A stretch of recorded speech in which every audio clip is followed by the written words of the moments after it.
Bienvenidos, esto es la lupa semanal del español digital, la verdad sin complejos. Yo soy Paco Vendala. Pues terminamos la cruzada de liberación nacional, hemos terminado la guerra, hemos llegado a la paz. 1 de abril de 1939, a partir de ese momento, como he dicho, era muy importante. ¿Por qué? Porque una guerra, no todas, pero una guerra sobre todo, se justifica si quien la gana después trae con él no solamente la paz, que también muy importante, sino las mejoras de todo tipo para aquellos que se las merecían. O para todos, que es mejor, que es lo que va a ocurrir con España. ¿Qué ocurre el 1 de abril de 1939? Pues que España se encuentra en una situación, como se pueden imaginar, deplorable, tremenda. Después de una guerra de 3 años, todo está, la destrucción material, las pérdidas humanas, por supuestísimo, han sido terribles. Pero es que además es una España que venía ya de al menos dos, por no decir más siglos, hundida en el subdesarrollo, en las luchas internas, en la desgracia, en las traiciones, en fin, en un retraso tremendo. El analfabetismo, las enfermedades epidémicas que apenas se combatían, sobre todo ese siglo XIX del que ya decía el caudillo que queríamos borrar de nuestra historia porque parece que fue el compendio de todos los males, que desembocó al final pues en esa guerra, ¿no? Del 36 al 39, provocada pues por los de siempre, que ya sabemos y hemos dejado muy claro. ¿Qué ocurre de todas maneras el 1 de abril del 39? Pues esto lo dijo además Serrano Suñer, pues que en ese momento, con el fin de la guerra y a pesar de esas pérdidas humanas terribles, de ese dolor terrible y además en las circunstancias en las que se produjo, no solamente en los campos de batalla, sino en las retaguardias, en las checas, sobre todo, y las destrucciones materiales, España como que reaccionaba. Cuenta Serrano Suñer que en aquel momento él vio una España con una ilusión, con una unidad, con unas ansias de vivir, de triunfar, de trabajar, de hacerlo todo distinto a como se había hecho anteriormente en los siglos anteriores, y que eso era lo que a él más le ilusionó también, de que todo estaba al alcance de quién, en este caso de los vencedores, si se sabía administrar bien esa victoria en beneficio de todos los españoles. Pero es que los del Frente Popular, los que de una manera u otra, sobre todo los que habían sido obligados, tenían esas mismas ansias. Y es verdad, en España en aquel momento el 99, yo creo que como 99% de los españoles de uno y otro bando tenían esa ilusión, esas ganas, esas ansias por marchar hacia adelante, mirar hacia adelante, no hacia atrás, corregir los errores, aprender de ellos y hacer esa España que fuera una grande y libre para todos, una para todos, grande para todos y libre para todos. Y ese era también el reto al que se tenía que enfrentar ¿quién? Francisco Franco, el caudillo, el generalísimo, el que ostentaba el poder de momento total, pero bien que por poco tiempo. Lo iremos viendo. En los siguientes capítulos vamos a tocar no todo lo ocurrido durante la etapa de gobierno de el general Franco, de Francisco Franco, del caudillo, del generalísimo. Eso del franquismo yo creo que no existe, a mí no me gusta esa palabra. Es la etapa de gobierno de él, nada más. Vamos a ir viendo las partes más importantes. Y vamos a empezar con una que es la de la política exterior, porque yo creo que además es fundamental en cualquier nación que se precie, tiene que tener y tiene que velar por esa política exterior, porque es como se va a entender con los demás. Puede ganar bazas o puede perderlas. Por eso este capítulo, el primero después de la guerra, con la guerra acabada, voy a hablar de qué ocurrió durante la etapa de gobierno del caudillo en el mundo, en política exterior, en política internacional, que es un asunto pues muy importante. Pero antes, a unas consideraciones que hay que tener en cuenta cuando se quiere analizar siempre algo, cualquier cuestión de cualquier país de política exterior. Vamos a ver, igual que una persona, pues un ser humano no puede vivir aislado, no puede vivir solo, lógicamente no podemos, las naciones tampoco, necesitando también de otras, pues viven en una sociedad que es la comunidad internacional, como los individuos vivimos en una sociedad que es nuestra comunidad, nuestro barrio, nuestro pueblo, nuestra nación, el motivo por el que las naciones, como nosotros, los seres humanos, tenemos que tener una política exterior, una política de relación con los demás. Eso es así, clarísimo. Otra cosa importante, pues que una nación que no tiene definida claramente una política exterior, pues al final, o antes que después, termina siendo pasto de los buitres, o sea, pasto de los demás, de otras naciones, lógicamente. Y más pronto que tarde, pues se le echarán encima y le arrebatarán lo que tenga. Eso es básico. Algo también que quiero destacar, pues que los gobernantes, los que gobiernan las naciones, lo que tienen que hacer es velar solo por el interés de su nación, por sus derechos. Y claro, cumplir con esa obligación. Por supuesto, sin agraviar a nadie, sin agraviar a otras, pero también sin dejar que nadie les agravie a ellos, a sus naciones, a las que gobiernan. Y otra cosa más importante que quiero señalar. Bueno, el mundo es como es. Los seres humanos somos como somos, no nos engañemos. Las naciones son como son. Y en política exterior, en política internacional, pues no hay amigos ni enemigos, los hay, pero, bueno, relativos. Y desde luego no son duraderos. Lo que hay son intereses, eso sí. Y esos intereses, además, pues varían, son circunstanciales, a veces coinciden entre las naciones o entre dos o más naciones y a veces no. Y con el tiempo pueden cambiar y a veces rápidamente. Claro, pues hay que velar por los intereses propios, no por los de otros. También hay que hacerlo porque esos intereses sean honrados, legítimos y no con ellos agraviemos a otros, como he dicho. Lo que acabo de decir, por lo tanto, estos son principios fundamentales en política exterior, en diplomacia, digámoslo así. O sea, lo tuyo, esto lo tuvo muy presente el caudillo, que fue, y voy a adelantarlo ahora ya, y quiero remarcarlo, y yo creo que se va a demostrar con lo que voy a ir contando, pues para mí, desde luego el mayor y mejor estadista del siglo XX, fíjense, de todo el mundo, Hubo otros importantes, pero para mí, él el mejor. Y no creo que exagere porque, miren, fue el mejor militar, el mejor general que dio el siglo XX. Y vuelvo a repetir también, de todo el mundo. Y de otros siglos anteriores también. Y esto no es chauvinismo, ni es que estoy ennubilado. Es que es así. Porque los seres humanos, las personas, los militares, los gobernantes, en lo militar, en el gobierno de las naciones, los presidentes, los reyes, los obispos, pues ¿por qué se les juzga? ¿Cómo se les juzga realmente? Pues muy sencillo, por el nivel de las adversidades a las que se enfrentaron, y de los enemigos a los que tuvieron o tienen que derrotar. Por eso, el caudillo, para mí, ha sido el mejor estadista y el mejor militar del siglo XX, porque no ha habido otro en ningún país que se tuviera que enfrentar con lo que él, en los dos aspectos, en el militar, en la guerra, como estadista en su etapa de gobierno, bien larga además, y vencer tantos escollos a tantos enemigos y encima vencerlos totalmente. Otros consiguieron éxitos en sus países, pero tuvieron fracasos. Él fue invicto en la guerra y fue invicto en la paz. Lo iremos viendo en los próximos capítulos. Bueno, pues vamos a lo que nos interesa en este. España tuvo una política exterior. Sí, con Francisco Franco, con el caudillo, el generalísimo, España tuvo una política exterior. Hoy España no tiene política exterior y no la tiene desde hace 40 años. Así nos arde el pelo. La política exterior de España en la etapa de gobierno del caudillo, pues para mí tiene dos fases muy claras, muy bien definidas, distintas.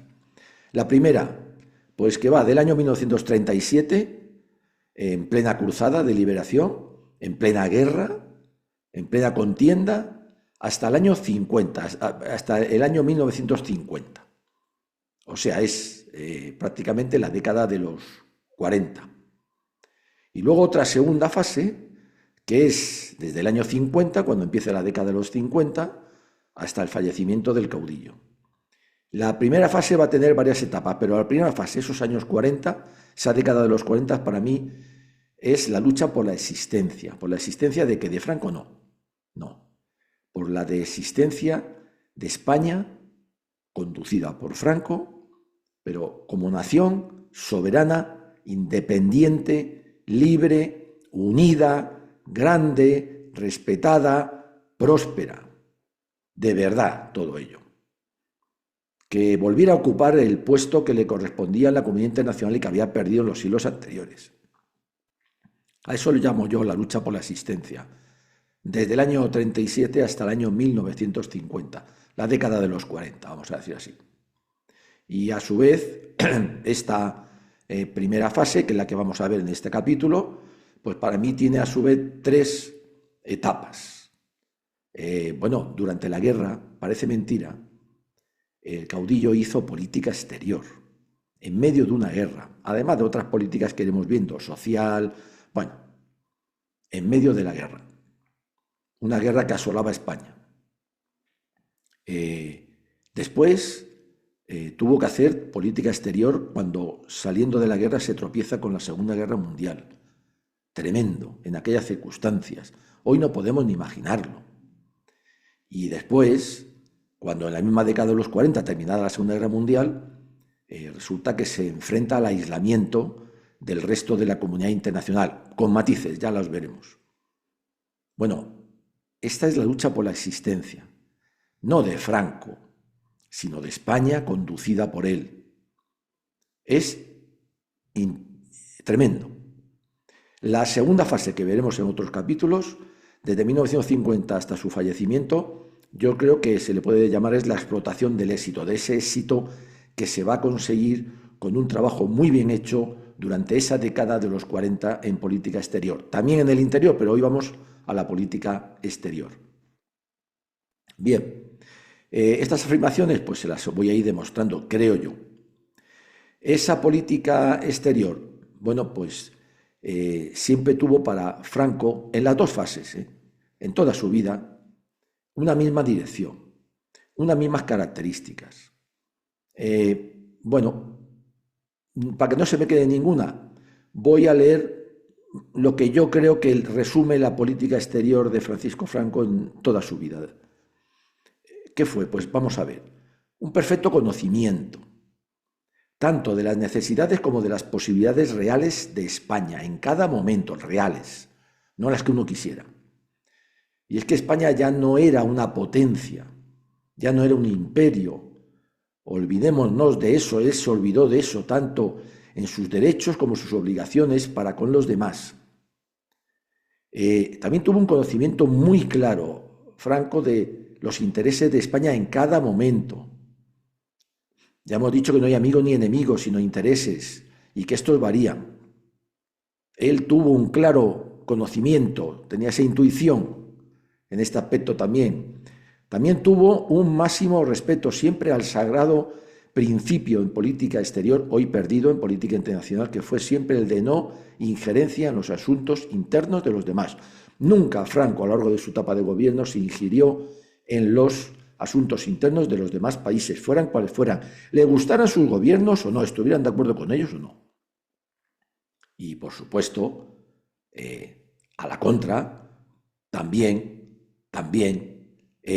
no dejó nunca que los demás se ingirieran en nuestros asuntos internos. Eso es así. Y eso hay que defenderlo, claro. Ese es el tema. Eso se ha perdido hoy día. Aquí todo el mundo se ingiere en los asuntos de los demás, se entromete. Eso es así. Por eso nos va también a la comunidad internacional como nos va. ¿Qué tuvo también Franco? Fue una persona en política exterior pragmática, objetiva, firme, prudente al mismo tiempo, templado. Esto eran virtudes personales suyas, lo había demostrado siempre, lo seguirá demostrando hasta su fallecimiento. Fue una persona realista, con una gran capacidad de análisis de lo que veía, del entorno, de las circunstancias internacionales que en cada momento le rodeaban, de esos cambios de intereses de los demás. Es decir, fue un estadista, hablando llanamente. Alguien que es un estadista, pues alguien que supo jugar, alguien que sabe jugar en cada momento las cartas que se tienen, que no siempre son las mejores, ni las que uno desearía. Se tienen las que se tienen, no las que se desean. Y con ellas hay que jugar. Hay que jugar con otros que a lo mejor las tienen mejores. Y hay que jugar con esas cartas y sacarles el máximo rendimiento posible. ¿Para qué? Para el interés propio de España, no del personaje, sino de España. Todo lo contrario de lo que se hace hoy. Todas estas características eran, vuelvo a repetir, virtudes personales del caudillo, que volcó ¿en qué? En su labor de política exterior. Algo muy importante. ¿Quién fue el mejor ministro de Asuntos Exteriores de España a lo largo de toda su vida? Pues muy sencillo. Rápidamente se lo voy a decir. Él mismo. Porque Franco siempre supo que la política exterior de España, de la nación, era muy importante para España y por lo tanto estuvo siempre, de alguna manera, muy atento a ella. No quiere decir que la dirigiera como un dictador, que nunca lo fue en nada, ni siquiera autoritariamente, no. Pero siempre estuvo muy coordinado con sus ministros de Asuntos Exteriores, para que esa política exterior fuera sólida, unitaria, no estuviera sometida a vaivenes personales, como ahora ocurre. Franco siempre llevó la política exterior de la mano, pero de la mano con guante de seda. Y eso es también muy importante, porque un gobernante no se puede desentender de la relación con otras naciones, como él nunca lo hizo. ¿Por qué? Pues porque una nación sin política exterior clara, definida, defendiendo todo lo que hemos dicho, termina siendo, como repito, pasto de los buitres. Los buitres son los demás que forman la comunidad internacional. Vamos a ir un poquito más al grano ahora. La primera fase, ¿se acuerdan? La lucha por la existencia, años 40, del 37 al 50, pero bueno, años 40. Dos vertientes, una muy importante. Sí, durante la guerra, Franco aceptó la ayuda exterior ¿de quién? De Alemania y de Italia, claro, pero es que entonces, en el año 36, 37, 38, 39, hasta que empieza la Segunda Guerra Mundial, Francia era una potencia europea, era la potencia europea respetadísima por todos, con relaciones con todos, etcétera, etcétera. Italia igual, que con Mussolini venía creciendo desde el año 1921. Era otra potencia respetadísima. Otra cosa es lo que vino después y otra cosa es el vilipendio a la que se someten desde la pérdida de la Segunda Guerra Mundial a estos dos regímenes y demás. Pero entonces, por supuesto que se trataba con alemanes e italianos y con los ingleses también. Por eso aceptó su ayuda. Otra cosa es que las ideologías coincidieran, que no, había matices que sí, pero muchas cosas que no. ¿Por qué? Porque miraba exclusivamente por el interés de España, que en ese caso era que su bando, el bando nacional, ganara la guerra. Tú me ayudas, pero yo no tengo por qué someterme a ti. Al contrario de lo que se hizo en el otro bando, en el Frente Populista, como hemos ido viendo a lo largo de toda la guerra, toda la cruzada. El Frente Popular, sobre todo desde que llega Negrín al poder en el año 37, se somete absolutamente a Moscú, a la URSS, a la Unión Soviética y a su internacional. Pierde toda soberanía, toda independencia y toda libertad. Se pone el Frente Popular, que es a lo que iba, al servicio de una potencia extranjera. Eso se llama traición, traición de lesa patria. Bueno, hasta las insignias militares, sí que lo hemos visto por ahí, saludo puño en alto, las checas, etcétera, etcétera. No ocurrió eso en el bando nacional.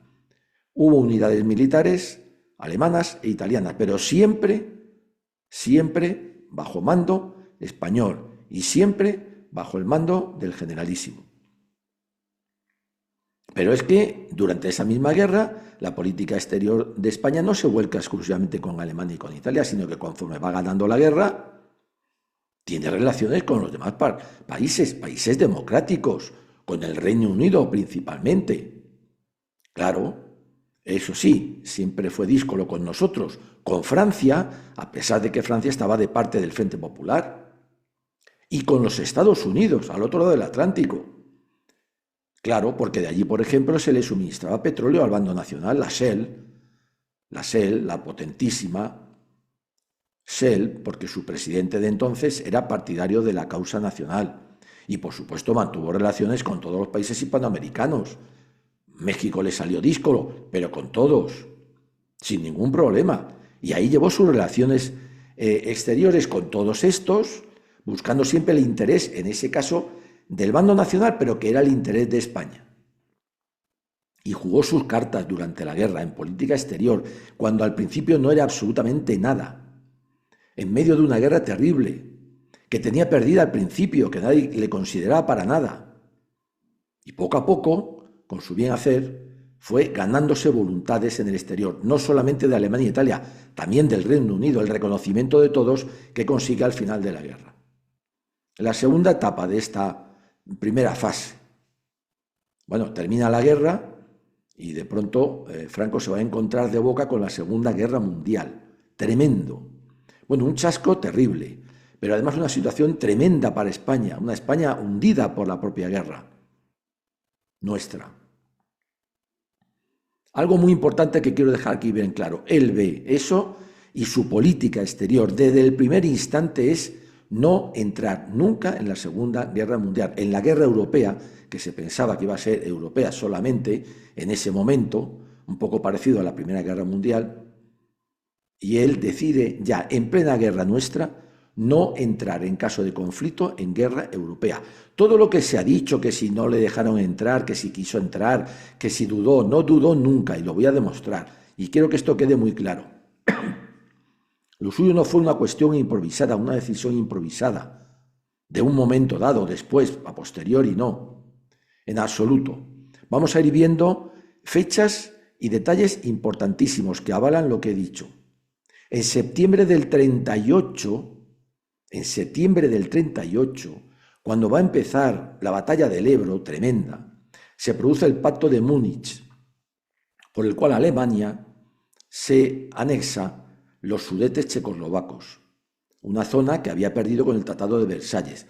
Hitler lo que estaba haciendo desde que llega al poder en el 33 quiere recuperar todo lo que se quitó a Alemania con el Tratado de Versalles, que fue humillante y que es la base de la Segunda Guerra Mundial, esa mala fe que tuvieron los aliados de la Primera Guerra Mundial de querer destruir y humillar a Alemania.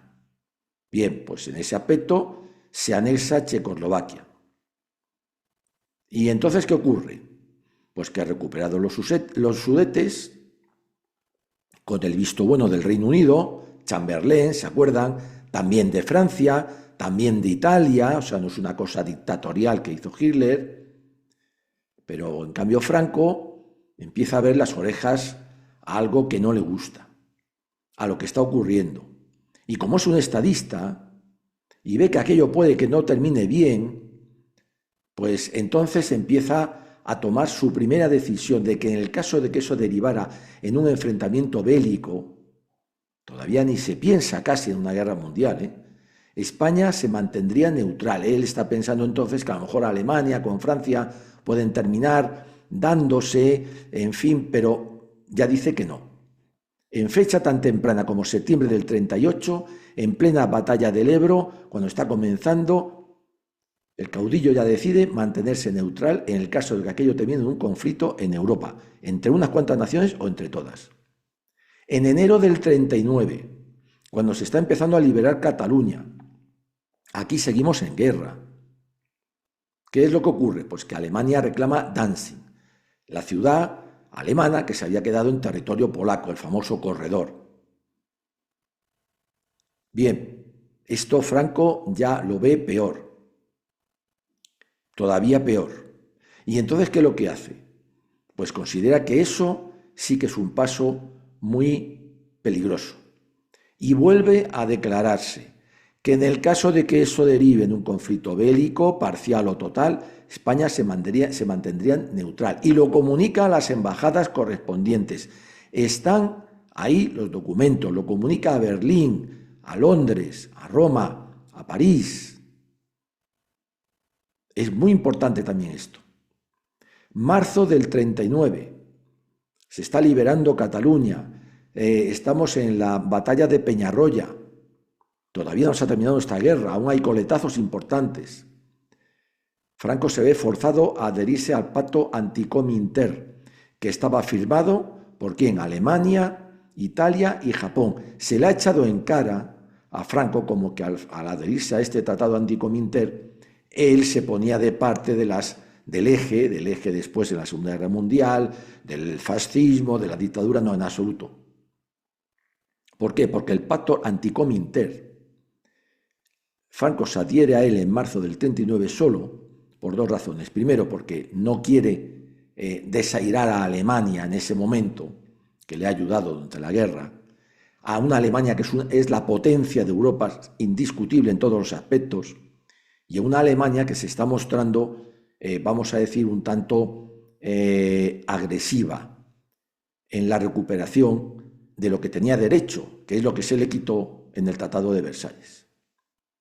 Entonces se le ofrece este pacto anticominter por parte de Alemania, Italia y Japón, y él, que es un anticomunista acérrimo, se adhiere por ese motivo y por otro, porque el pacto anticominter es un pacto contra el comunismo, exclusivamente, no contra nadie en concreto, sino contra el comunismo. Le voy a leer el párrafo más importante de ese pacto.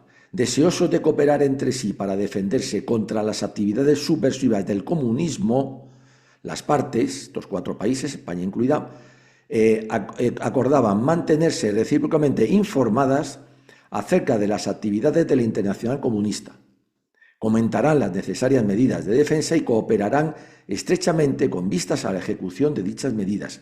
Es decir, que él se adhiere para no desairar a Alemania, pero él se da cuenta de que en realidad el pacto anticominter no le obliga a nada más que a qué, a intercambiar información. Luego a comentarán, dice el texto textualmente, las medidas necesarias para defenderse de esa cominter. Y luego, si esos comentarios llegaran a algo, a lo mejor podrían o no llevar a cabo algunas acciones anticominter, anticomunista. No es, por lo tanto, un convenio, un tratado contra nadie en concreto. Pero es que además ya se barrunta que hay unas conversaciones entre Alemania y la URSS en marzo, que van a fructificar en agosto del 39. En agosto del 39 se firma el pacto Molotov-Ribbentrop que rompe, que vulnera ese pacto anticominter, y en ese momento Franco se sale de él, lo da por roto. Una jugada maestra de Franco, una visión, bueno, casi premonitoria de lo que podía ocurrir, cuando todavía no ocurría. ¿Qué es lo que ocurre también? Pues muy sencillo. En agosto del 39 ese pacto se ha roto por el pacto Ribbentrop-Molotov. Y en agosto del 39 Alemania decide, ya que tiene las espaldas cubiertas con Rusia, con la URSS, perdón, ocupar Danzig. Va a empezar la Primera Guerra Mundial. En agosto Franco ve que Hitler va decidido a recuperar Danzig, y entonces convoca al embajador alemán en Madrid, von Stroger, que era, y le dice que lo considera absurdo, que no hay ninguna razón, o que no es prudente, que es peligroso, que se calmen, que no lo haga, que no ocupe Danzig. ¿Por qué? Porque él considera que esta vez, al contrario de con la recuperación de los Sudetes checoslovacos, ni Inglaterra, ni el Reino Unido, ni Francia lo van a tolerar. Y eso va a ser posible que desemboque en una guerra entre Alemania y Francia, por lo menos posiblemente con la ayuda del Reino Unido. Y él le dice al embajador alemán que se mantendrá neutral, que le avisa. Pero bueno, hay todavía más. El 1 de septiembre del 39, Alemania invade Polonia, camino de Danzig, y termina invadiendo la mitad de Polonia. Comienza lo que se va a llamar la Segunda Guerra Mundial. Ojo, 15 días después comienza la Segunda Guerra Mundial, la URSS, que invade la otra mitad de Polonia, los países bálticos y Finlandia. Cuando hoy se dice que la Segunda Guerra Mundial la comenzó Hitler el 1 de septiembre del 39, no está bien dicho. Es una verdad a medias. Había que decir que la empezó Alemania y la empezó también Stalin. La URSS, que ocupó también la mitad de Polonia, más los países bálticos, más intentó ocupar Finlandia, que nada tenía allí. Vamos a poner las cosas en su sitio. ¿Y qué ocurre entonces el 1 de septiembre del 39 cuando se ve que se produce eso? Bueno, pues muy sencillo. ¿Qué es lo que hace Franco? Pues inmediatamente cumplir su palabra. España se declara neutral. Neutral a todas luces. A todas luces. A partir de ese momento de la Segunda Guerra Mundial, con los éxitos alemanes, va a entrar una especie de entente, no cordial, pero de entente. Le llaman la paz en la guerra o la guerra en paz, se le llamó. En junio del 40 visita al cardenal Gomá en el hospital, va a morir en agosto, y el cardenal Gomá le pide por favor que no entre en la guerra. Franco le da su palabra de honor de que va a hacer todo lo posible por no entrar en esa guerra. Vuelve a reiterar su posición. Luego la decisión de no entrar en la que se va a llamar Segunda Guerra Mundial de Franco estaba tomada desde 1938 y además estaba comunicada y advertida a los posibles contendientes que después efectivamente lo fueron. No se traguen ustedes que es que Franco quería entrar pero no le dejaron, que después sí pero no, pero hoy no, en absoluto. España se declara neutral a todos los efectos. Y Franco ordena, por tanto, por esa declaración de neutralidad, que los ciudadanos españoles se declaren neutrales en todos los aspectos con esa conflagración que acaba de empezar y que no se sabe cómo va a seguir, aunque los alemanes se comen Europa entera, Europa occidental. Eso es así. Bien, seguimos avanzando. En octubre, ¿qué ocurre en octubre del 40? Bueno, pues Italia entra en guerra. Previa advertencia de Franco a Mussolini de que no entrara en guerra, de que no se sumara a Alemania. Mussolini entra en la guerra. Y entonces España se ve obligada a un cambio en la neutralidad y es a declararse no beligerante. ¿Por qué? Simplemente porque tenía un tratado que Franco respeta, siempre va a respetar su palabra. Tenía un tratado con Italia, por el cual en el caso de que Italia o España entraran en guerra, ambas se declararían no beligerantes. ¿Cuál es la diferencia entre neutral y beligerante en el término de derecho internacional? Brevemente, el neutral no puede ayudar a ninguna de las partes implicadas en ese conflicto bélico. Se tiene que abstener en todos los aspectos.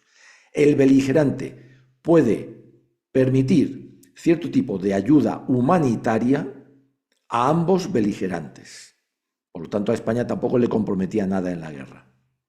¿Eso qué significó? Pues que a partir de este momento, de junio del 40, que además la Segunda Guerra Mundial se va a intensificar, por ejemplo, los buques averiados o con tripulaciones con un tripulante enfermo o herido, tanto de un lado como del otro, tanto del eje Alemania e Italia, como del otro, los aliados, Reino Unido, Francia, de momento, después también Estados Unidos, podían tocar puertos españoles durante unas horas limitadas para reparar circunstancialmente esas averías y podéis seguir navegando, o para desembarcar a esos heridos para que podían ser atendidos para que no murieran.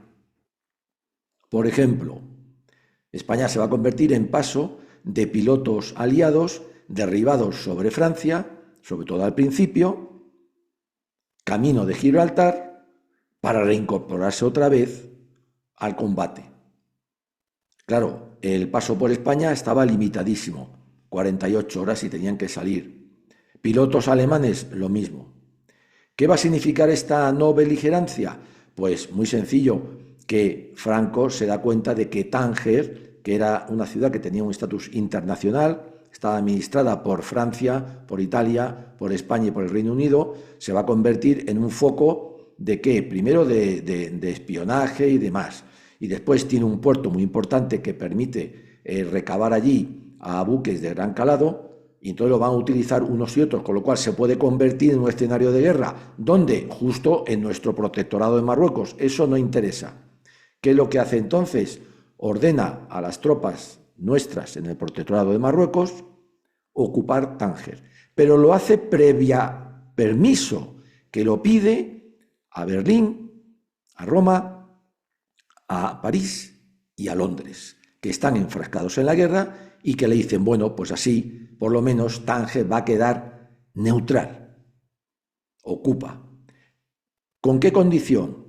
Que se pone Franco a sí mismo. En cuanto termine la guerra, sea quien sea el que gane, él desaloja Tánger. Así lo hará al terminar la Segunda Guerra Mundial, para que vuelva a recuperar su estatus internacional o lo que en ese momento las potencias vencedoras o derrotadas acuerden. Importante también esta jugada. Bueno, pues, ¿qué es lo que ocurre? Pues que eso va a beneficiar a todos en general. Eso es muy importante también. Bueno, entre medias, la entrevista con Franco en Hendaya. Bueno, pues de todo lo que he contado, alguien piensa que el caudillo llegó a Hendaya, como se ha dicho y se sigue diciendo, a su entrevista con Hitler. Entonces, en ese momento, en el 40, era el hombre más poderoso, por supuesto, de Europa, no sé si ni siquiera del mundo, con toda Europa occidental ocupada. Cualquiera le tosía.